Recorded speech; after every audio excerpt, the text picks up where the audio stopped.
It's Jason Jackson here from Nebraska, and it's my pleasure to introduce the Strategic Workforce and Succession Planning component of our 2020 Job One study.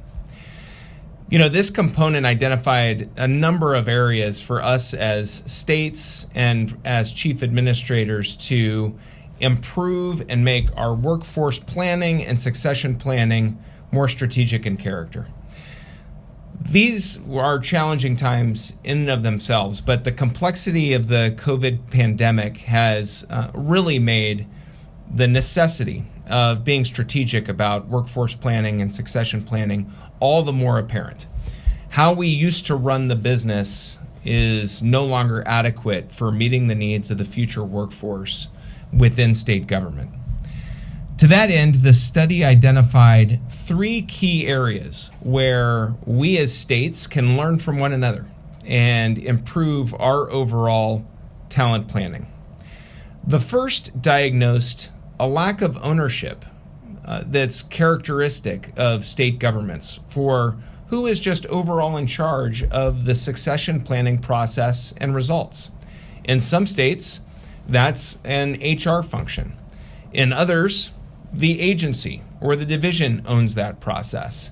And in other states, it's not at all clear, and it's entirely ambiguous about who owns the outcome on making sure that the next generation of talent is ready to mature into positions of leadership when the need arises. Secondly, we diagnosed that there's often ineffective processes across our respective teams. A lot of diversity among the states in terms of, is the process of talent management centralized or decentralized? And the study goes into diagnosing those differences and the potential pitfalls that arise from those deficiencies.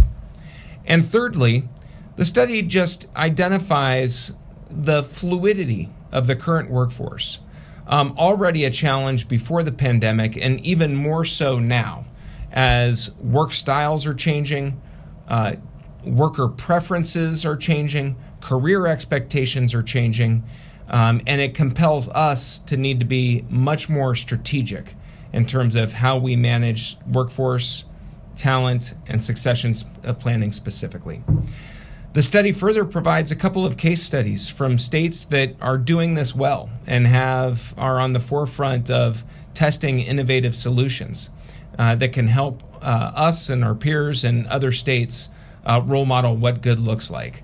And those include Louisiana and in Pennsylvania with some innovative ideas in terms of what success could look like in this space. So we hope you'll find this component of Job One 2020 informative and give you some ideas in terms of how we as state chief administrative officers can flex, both with respect to just where the workforce is going generally, but in particular with respect to what the pandemic has imposed upon us in terms of the needs of managing the workforce of the future.